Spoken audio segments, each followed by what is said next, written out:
जय बोलिए त्रिकालवर्ती त्रैलोक पूज विश्वाराध्य पंच परमेष्टि भगवान की, अनंता अनंत सिद्ध परमेष्टि भगवान की, वर्तमान जन शासन ऐसी वर्धमान महावीर भगवान की, परम पूज्य चारित्र चक्रवर्ती आचार्य भगवान श्री शांत सागर जी मुनि महाराज की, परम पूज्य सिद्धांत चक्रवर्ती छबक राज शिरोमणि आचार्य भगवान गुरुदेव श्री विद्यानंद जी मुनि महाराज की, विश्व कल्याण कारक अहिंसा प्रधान श्रीमद जैन धर्म की,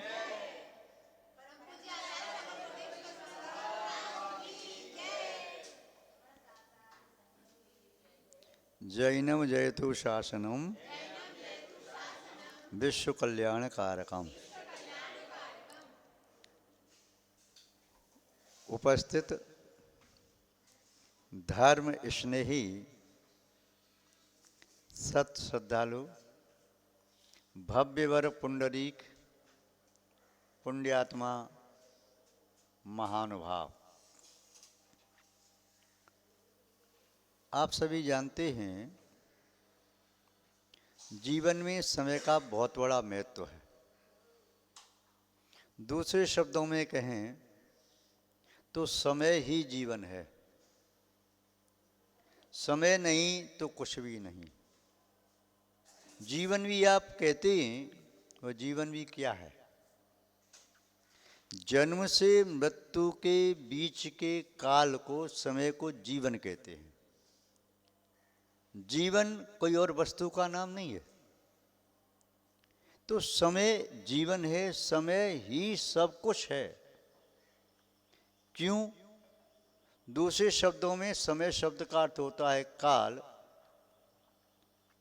उस काल द्रव्य के माध्यम से प्रत्येक द्रव्य में परिवर्तन होता है। यदि काल द्रव्य न होता तो सभी द्रव्य कूटस्थ हो जाते। जैसे आकाश द्रव्य नहीं होता तो किसी भी द्रव्य को अवगाहन नहीं मिल पाता। यदि धर्म द्रव्य नहीं होता तो जीव और पुद्गल द्रव्य गति नहीं कर पाते। अधर्म द्रव्य नहीं होता तो जीव और पुद्गल ठहर नहीं पाते। यदि जीव द्रव्य नहीं होता तो जीव ही नहीं होता, सब अजीव अजीब होता। इससे सिद्ध होता है कि समय का अपना बहुत बड़ा महत्व है। और एक बात आप कहते हैं, जब लोहा गर्म हो तब चोट मारो, और ठंडा हो जाए तो चोट मारना व्यर्थ है। गर्म लोहे पर चोट मारो, 4 चोट भी मारो, तो लोहे में जो काम करना है तो उस लोहे को वह आकार दिया जा सकता है। चाहे लोहा है, पीतल है, सोना है, चांदी, आभूषण बनाते ही गर्म करके उसकी जो कठोरता है वह कठोरता कम हो जाती है, गर्म होकर के वह ढीला पड़ जाता है। इंसान ही है जो गर्म होकर के और टाइट हो जाता है। क्रोध आए तो ज़्यादा अहंकार में, मान में टाइट हो जाता है। विनम्रता से, मृदुता से, मार्दव भाव से, क्षमाशीलता से वह नरम होता है। पुद्गल वस्तुएं प्राय करके गर्म होकर के वे थोड़ा सा लूज होते हैं। लकड़ी भी सख्त हो, गर्म कर दो उसको तो गर्म करके वह राख ही बन जाए, जल ही जाए। पानी भी ज़्यादा ठंडा हो जाए तो बर्फ बन के जम जाए, अकड़ जाए। किंतु अगर गर्म हो जाए तो उबलने लगे, अपने आप उसमें मूवमेंट होने लगे। मिट्टी यदि नरम है, गीली है, तो उसको किसी भी सांचे में ढाला जा सकता है, या उसका हाथ के माध्यम से कोई भी आकार दिया जा सकता है। थोड़ा सूख जाए तो जो मूर्तियां आदि सांचे में ढाली जाती हैं, चाहे मिट्टी की, मोम की, सीमेंट की, कांच की या धातु की, उनको पिघला के पानी जैसा कर लिया जाता है और उसमें फिर भर दिया जाता है। पुनः ठंडा होकर सूख गया तो वह सांचे से बाहर निकालो, वह निकल करके साफ बाहर आ जाती है। मिट्टी की ईंट भी बनाते हो तो वे मिट्टी इतनी लूज होती है कि ईंट के वो सांच में डाल करके हाथ से फेर दिया तो वह ज्यों की त्यों चौकोर ईंट निकल के आ जाती है। यदि मिट्टी थोड़ी सी टाइट हो जाए, गीली तो है पर टाइट है, गीला मिट्टी का ढेला है, उसको डाल दो तो फिर वैसी ईंट बन के नहीं आएगी, बिखर जाएगी। या सांचे में डाला हुआ है, ऐसे छोटे छोटे गोले से बना करके डाल दो, मिट्टी के भी ऊपर से दबा भी दिया तो कहीं उसमें छेद रह जाएगा, कहीं कुछ रह जाएगा। गीली मिट्टी है, जैसी चाहिए वैसी है, तो वह सही आकार लेने में समर्थ होगी। अरे आप तो हलवाई की बात करो, माता बहनों को जानते हो आप, जब मिठाई बनाती हैं, चाशनी बनाती हैं ना, तो क्या देखती हो? कितना तार है? आप तो क्या समझदार हैं भाई। एक तार है, दो तार है, तीन तार है, और तार नहीं आ रहा है तो वो फिर चाशनी से जो मिष्ठान बना रही हैं उचित नहीं बनेगा। वो पाकते हैं ना, क्या बोलते हैं, गुजिया आदि पाकते हैं, चाशनी सही नहीं बनी तो सही नहीं पक पाएगी। अरे ढोलक बजाने वाले को देख लो, थोड़ा सा एक टाइट कर दिया ना बोल्ट तो आवाज़ भी अलग हो जाएगी, और लूज कर दिया तो भी आवाज़ अलग हो जाएगी। बिल्कुल जितना टाइट करना उतना ही, जितना चाहिए उतना ही। एक तारा बजाता है, उसमें कहना कितना टाइट करना, लूज करना, कितने भी इंस्ट्रूमेंट हैं उनको कितना क्या टाइट करना है, सब अनुपात में होना चाहिए। ऐसे ही कौन सा समय काम किस समय करना है, उससे एक समय भी चूक गई, एक क्षण भी चूक गई, एक मिनट सेकंड भी चूक गई तो हो सकता है वह कार्य करने पर भी अपना फल न दे पाए, व्यर्थ चला जाए श्रम। उदाहरण के तौर पर गाड़ी का समय 10:35 का था और आप 10:36 पर पहुँचे, आपके सामने गाड़ी वह एक्सप्रेस सामने से निकल गई, आपने टिकट भी खरीदा, वहाँ से आई, दौड़ते हुए आई, एक सेकंड का महत्व समझ में आ गया? क्या महत्व है? सामने से गाड़ी निकल गई, पकड़ नहीं पाई आप। एरोप्लेन से यात्रा करनी थी आपको, थोड़ा सा चूक गई और आपको पहुंचना था, समय चूकने से फ्लाइट गई।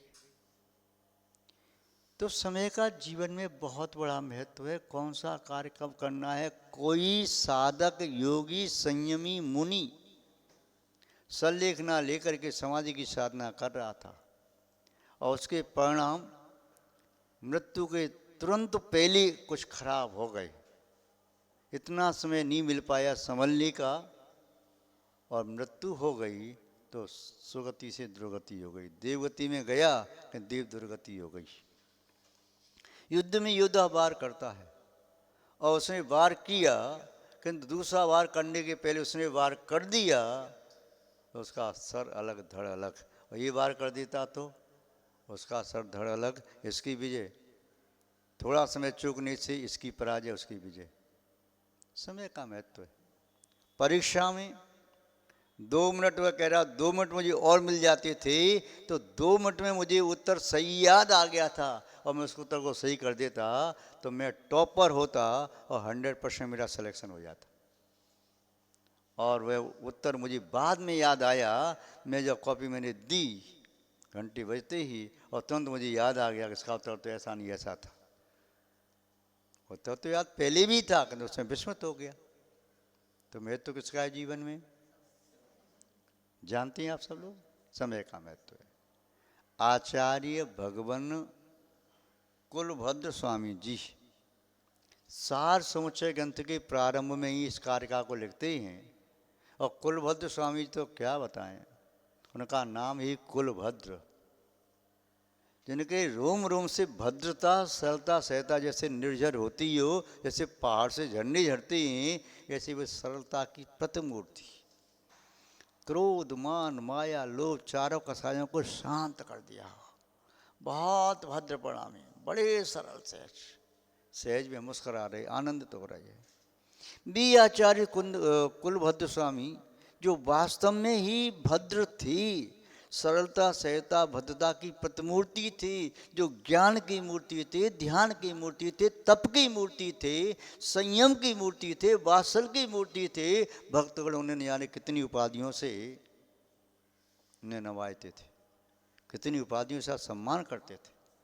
हर भक्त के लिए कोई भगवान कह रहा है, कोई तीर्थंकर कह रहा है, कोई केवली कह रहा है, कोई शुद्ध केवली कह रहा है, कोई महान साधक कह रहा है, कोई साधना के शिखर पुरुष कह रहा है, कोई चार चूड़ामणि कह रहा है। ऐसे भी महान तपस्वी आचार्य कुलभद्र स्वामी ग्रंथ क्या लिखा? सार समुच्चय, माना कि सारे ग्रंथों का सार लिख दिया हो उस समुच्चय रूप में, गागर में सागर भर दिया हो। उन्होंने कहा वह सार समुच्चय यदि जीवन में कभी अवसर प्राप्त हो तो एक बार जीवन में सार समुच्चय का स्वाध्याय जरूर करना। हमने कई आचार्यों को देखा सार समुच्चय ग्रंथ अपने पास में रखते, जब भी विशुद्धि कम हुई सार समुच्चय का एक श्लोक पढ़ लिया, आनंद आ गया, आंख बंद करके बैठ गए, पूरी सामयिक आनंद आ रहा है। एक ही श्लोक का चिंतन करने से बहुत आनंद आता है, बहुत आनंद आता है। कितना आता है उसे नापने का कोई ऐसा मानक नहीं, कोई ऐसा मीटर नहीं जिसे नाप लिया जाता आनंद आ रहा है। परंतु हर व्यक्ति को अलग अलग आनंद आता है। मिठाई खाने पर कितना आनंद आता है, कितना आता है? हर व्यक्ति को आनंद आता है, परंतु सबका आनंद अलग अलग है, नाप नहीं सकते। सब कहते हैं बहुत आनंद आ रहा है। मीठे प्रवचन सुनने पर कितना आनंद आता है?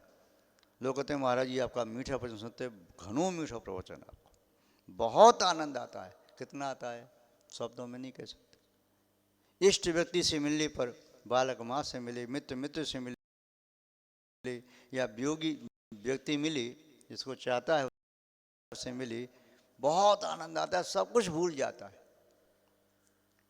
ऐसे ही आचार्य कुलभद्र स्वामी जी के सार समुच्चय ग्रंथ को पढ़ो, उसकी वाचना सुनो। वाचना अतीत में हुई थी ग्रीन पार्क में, लोगों ने क्या आनंद के साथ वाचना सुनी, क्या आनंद लोगों को आया, क्या गजब का ग्रंथ है वाकई में। उसकी एक एक कार्य का निस्संदेह चिंतन करने योग्य, पढ़ने योग्य है, वे धारण करने योग्य, आचरणीय है, धारणीय है, पालनीय है, ध्यातव्य है। एक कार्य का आपको सुनाते ही उस कार्य का अर्थ आप देखेंगे। आचार्य महोदय के शब्दों में ही देखें ये क्या कहना चाह रही हैं।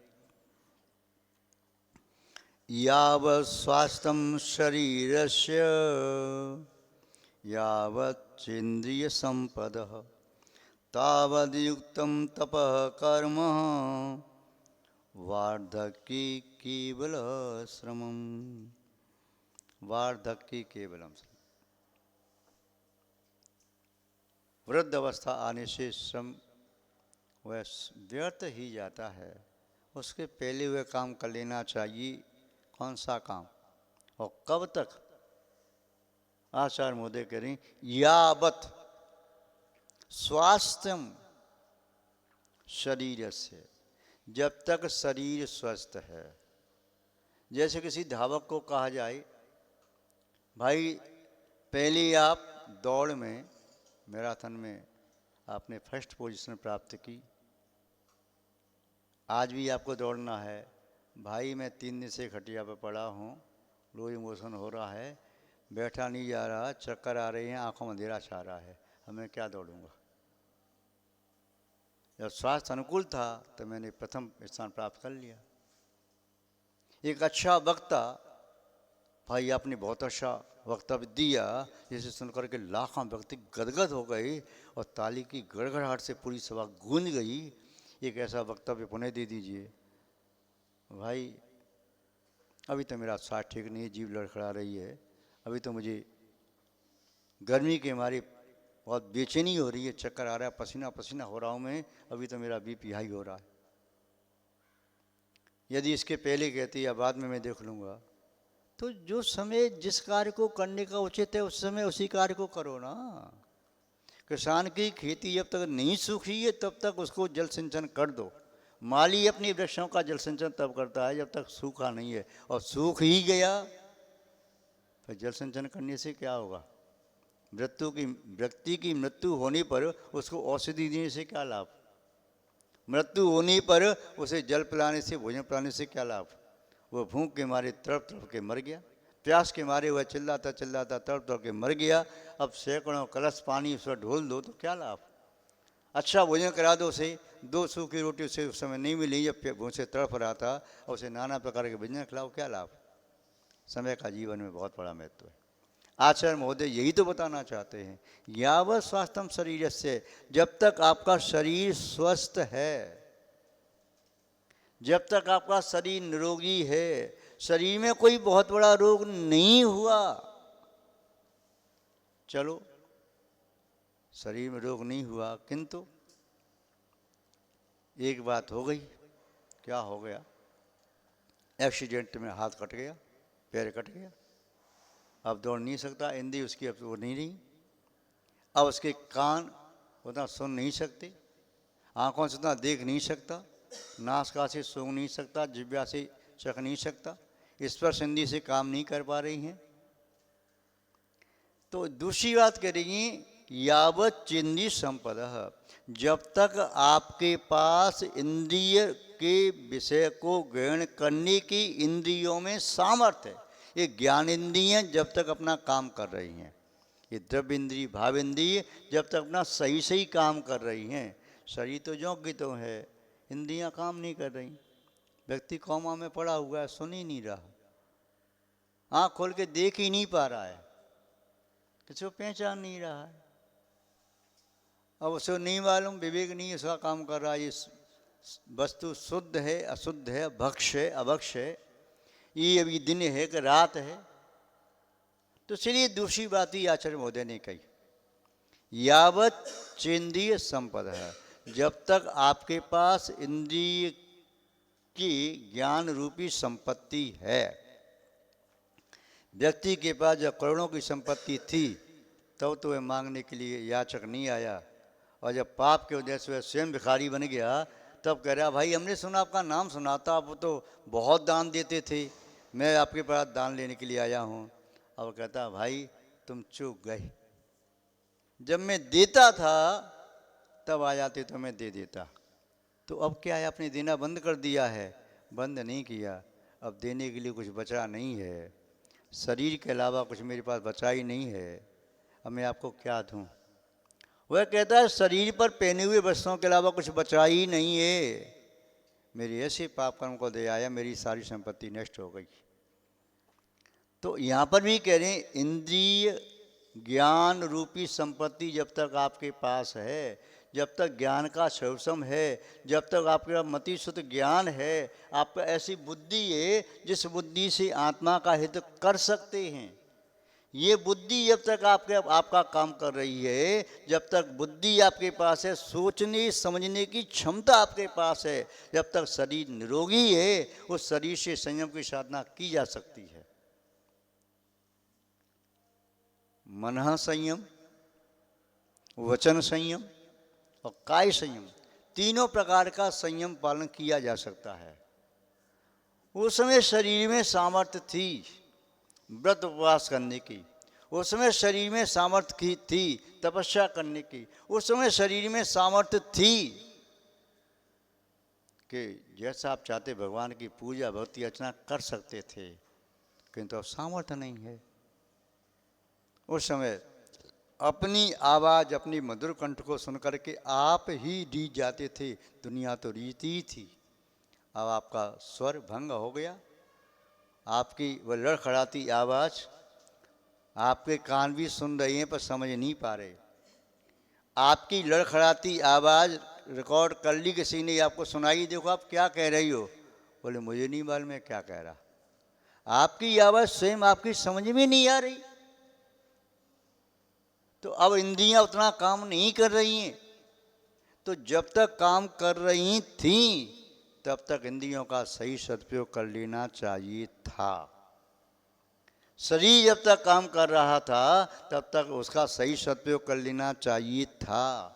मैं बाद में करूँगा, मैं बाद में करूँगा, ये आलस प्रमाद इंसान का जीव का सबसे बड़ा शत्रु है। यही कहता रहा, करिष्यामि करिष्यामि करिष्यामि चिंतित, मरिष्यामि मरिष्यामि मरिष्यामि विस्मरित। मैं करूँगा मैं करूँगा मैं करूँगा, ये मैं चिंतन करता रहा, किंतु मैं मरूँगा मैं मरूँगा मैं मरूँगा, इस वाक्य को तो भूल ही गया। कोई मुझसे कह भी दे कि मरने की बात, अरे कैसी कहता है, मैं क्या क्यों मरूँगा, तू मर, तेरे क्षण की मृत्यु हो जाए, इसको भूल ही गया। आचार्य महोदय कह रहे हैं, भाई हम आपको पुनः स्मरण दिलाते हैं जब तक आपका शरीर स्वस्थ है, जब तक आपकी इंद्रियां ठीक से काम कर रही हैं, तावद युक्तम तपः कर्मम, तब तक आपको तपः कर्म कर लेना चाहिए। इच्छाओं का नोध करने का मनोबल आपके पास है, इच्छाओं का नोध करने की आत्मशक्ति आपके पास है, इच्छाओं का नोध करने का शरीर बल भी आपके पास है। कोई बात नहीं, नहीं मिलेगा तो मैं काम चला लूँगा। तो उस समय तो आपने किया नहीं, अभ्यास भी नहीं किया, कोई प्रैक्टिस नहीं की, अन्यथा उस समय अभ्यास कर लिया होता। तो अभ्यास वो चीज़ है कि अभ्यस्त व्यक्ति जिस काम में अभ्यस्त हो जाता है, परफेक्ट हो जाता है, तो उस काम को आंख बंद के काम कर लेता है, दूसरा काम करते करते इस काम को कर लेता है। पर अभ्यास नहीं किया होता है तो बिना उपयोग लगाए काम कर नहीं सकता। तो आचार्य महोदय यहाँ कह रहे हैं, तपस्या जिन्होंने बाल्य अवस्था से की है, वे वृद्ध अवस्था में भी, शरीर अस्वस्थ होने पर भी, शरीर जर्जर होने पर भी, प्रतिकूलता आने पर भी, उपसर्ग और परिश्रम के आने पर भी वे तपस्या से च्युत नहीं होते और अपनी तपस्या में वृद्धि कर लेते हैं। किंतु जिन्होंने कोई तपस्या का अभ्यास ही नहीं किया, तपस्या के बारे में सोचा ही नहीं, तपस्या का नाम सुन करके घबराते रहे, डरते रहे, वो व्यक्ति अब तपस्या कैसे करें। वो तो कहते हैं भाई मेरा काम नहीं चल सकता, शाम को यदि पानी नहीं पी पाया, रात में पानी पीने का त्याग है, और पानी नहीं मिला तो रात्रि भर मुझे जागना पड़ेगा, मैं सो नहीं पाऊँगा, व्याकुलता रहेगी, तड़पता रहूँगा। और जिसने अभ्यास कर लिया है वह एक नहीं, दो नहीं, चार नहीं, उपवास कई उपवास कर लेता है। अभी आर्का श्री के बारे में सुनने में आया, ब्रह्मनंदिनी माता जी तमिलनाडु में कितने उपवास कर रही हैं, 48 उपवास कर रहे हैं। कल उनका 29वां उपवास था, 28वां उपवास था, 48 उपवास, जिसमें बताया गया मुझे कि 5 दिन पानी लेंगे 48 दिन में, निर्जल उपवास, पानी के 5-7 दिन अभ्यास करते करते। जब ग्रस्त जीवन में थी तो अगर उन्होंने कभी जीवन 48 उपवास की, 48 उपवास की प्रैक्टिस की, 1-2 उपवास की प्रैक्टिस ही शायद की होगी, मुश्किल से 2 की भी नहीं की होगी, किंतु अभ्यास किया, करते हैं, हर वर्ष करते हैं। कभी पहले 10 किए, फिर 16 किए, फिर 32 किए, 48 तक पहुँचे।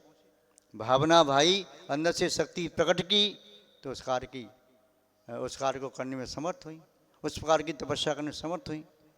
आचार्य शांत सागर जी महाराज, आचार्य श्री सन्मति सागर महाराज तपस्वी सम्राट, आचार्य श्री विमल सागर जी महाराज इत्यादि साधु क्या तपस्वी साधु हुए। आचार्य पाठ सागर जी महाराज, जय कीर्ति महाराज क्या तपस्वी साधक हुए। कितने कितने उपवास किए, हजारों उपवास किए। आज भी के साधक ऐसे ही जो पूरा वर्ष केवल पानी लेकर के भी पूरे वर्ष के उपवास कर रहे हैं, पूरे वर्ष केवल पानी पानी से। महान भाव। तो यहाँ पर आचार्य महाराज कह रहे हैं कि भाई जब तक तुम्हारा शरीर है, मनोबल है, सामर्थ्य है, तब तक कुछ कर लो, और करने के उपरांत फिर आपको जो आनंद आता है तो आपको लगता है वाह हमने ऐसा कर लिया, आश्चर्य हो रहा है हमने ऐसा कर लिया, ऐसा हमसे हो गया, वाह क्या बात है। जब तक नहीं किया तो डरते रहे, अरे हमने ऐसा कर लिया, अरे भाई हमने ऐसा कर लिया, सामने कहा भाई आपने ऐसा किया, अरे भाई मुझे नहीं मालूम ऐसा कैसे हो गया। भाई हम भी करना चाहते हैं, मन बनाते हैं पर डर जाते हैं, नहीं कर पाते। ओ महानुभाव। तो कहने का अभिप्राय ये है कि यहाँ आचार्य महाराज कह रहे हैं तावद युक्तम तपः कर्मम, तब तक तपस्या कर लेना चाहिए। वार्धक्य केवल श्रम, वृद्ध अवस्था आने पर तो केवल श्रम ही शेष रह जाता है। वह श्रम सफलता को देने में समर्थ नहीं होता। अतः महानुभाव, आप सभी के लिए हम यही वह संकेत करना चाहते हैं, अपनी शक्ति का, तन की शक्ति का, मन की शक्ति का, वचन की शक्ति का, धन की शक्ति का, अपने साधनों की शक्ति का सदुपयोग करो। उसका सदुपयोग करना ही आपके जीवन को उन्नतशील बनाने का वह हेतु है। उनका सदुपयोग ही आपके लिए वरदान स्वरूप है। और किसी भी वस्तु का दुरुपयोग, किसी भी साधन का दुरुपयोग वही जीवन में अभिशाप है। लोग पहले कहते उन्हें अभिशाप दे दिया, अभिशाप लग गया। उन्होंने अपनी शक्ति का दुरुपयोग किया, वह दुरुपयोग ही अभिशाप है। कोई भी साधु अभिशाप नहीं देते। साधु तो सौंदा स्वामी में रहने वाले होते हैं, अभिशाप क्यों देंगे भाई? वो तो आशीर्वाद देते हैं, सद्भावना देते हैं। आपने, किसी राजा ने, किसी ने भी दुरुपयोग किया, साधुओं पर अत्याचार किया, कुछ भी किया, तो उससे वह कहता है मुझको साधु ने अभिशाप दे दिया। साधु अभिशाप नहीं देखता, पर तुमने उस समय अपनी शक्ति का दुरुपयोग किया, उससे जो पाप का बंध किया, उस पाप का जब उदय आया तो तुम्हें उसका फल प्राप्त हुआ, तो तुम्हें लगता है साधु ने अभिशाप दिया। साधु कभी अभिशाप नहीं देते। तो आपसे इतना ही हम कहना चाहते हैं, अपनी प्रत्येक शक्ति का सदुपयोग करो। यही वास्तव में श्रेष्ठ करे, यही स्वपर के लिए हितकारी है। और इन्हीं सद्भावनाओं के साथ कि आप सबका मंगल हो, शुभ हो, कल्याण हो, हम अपनी शब्द श्रृंखला को यहाँ विराम देते हैं। जय बोलिए श्री शांतनाथ भगवान की, परम पूज्य आचार्य भगवान गुरुदेव श्री विद्यानंद जी महाराज की, श्रीमद् जैन धर्म की।